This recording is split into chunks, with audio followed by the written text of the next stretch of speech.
President Donald Trump signed an executive order on Saturday imposing steep tariffs on imports from Canada, Mexico, and China, a move that he says is aimed at protecting American workers and stemming the flow of illicit drugs like fentanyl. The action quickly escalated tensions with the US's neighbors imposing retaliatory levies against Washington. We'll be announcing the tariffs on Canada and Mexico for a number of reasons. Number one is the people that have poured into our country so horribly and so much. Number two are the drugs, fentanyl, and everything else that have come into the country. And number three are the massive subsidies that we're giving to Canada and to Mexico in the form of deficits.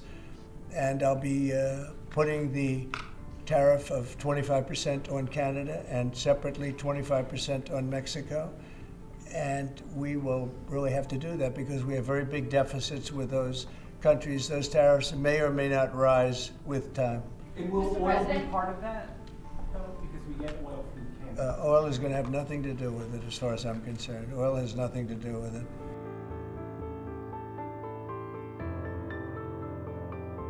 Under the order, Trump imposed a 25% tariff on all goods imported from Mexico and Canada, with the exception of energy products from Canada, which would be taxed at 10%.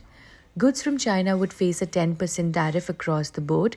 The administration has indicated that if Canada and Mexico retaliate with their own measures, the US could raise its tariffs even further, potentially igniting a larger economic conflict.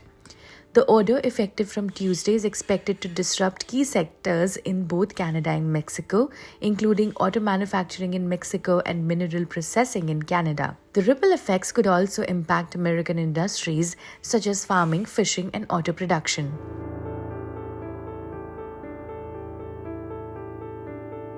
Trump's decision triggered immediate reaction from the US's North American trading partners.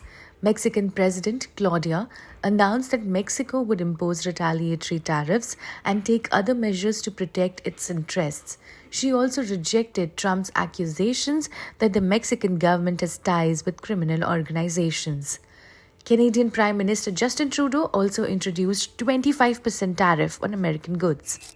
As President Trump stated yesterday, he is still committed to placing tariffs on Canada starting as early as tomorrow, possibly. Now, we don't know precisely what that could look like, but I do know two things. First, if the president does choose to implement any tariffs against Canada, we're ready with a response. A purposeful, forceful, but reasonable, immediate response.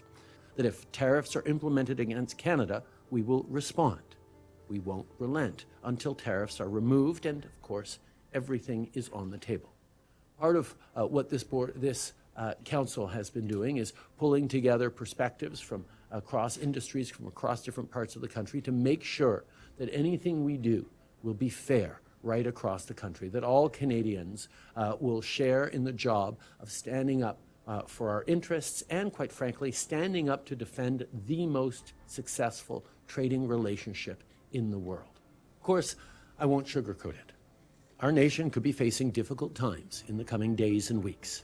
The tariffs could cause significant economic disruption, with analysts warning that they may exacerbate inflation, which remains a key concern for voters. The budget lab at the Yale University projected that the average US household would lose $1,170 in annual income due to the new import taxes. Additionally, the move could slow economic growth, further drive up the prices of groceries, gasoline, housing, and autos. The Trump administration acknowledged the risks, particularly the potential for increased fuel and utility costs. The decision to impose a lower tariff rate on Canadian energy imports, 10% instead of 25%, reflects a desire to limit disruptions in the price of gasoline and utilities. The tariffs come at a critical moment for Trump's presidency. Having returned to the White House, Trump faces the challenge of managing inflation, which remains a key issue for voters. His administration is betting that the economic risks posed by the tariffs won't significantly worsen inflation or destabilize the global economy. For more updates, keep watching the Indian Express.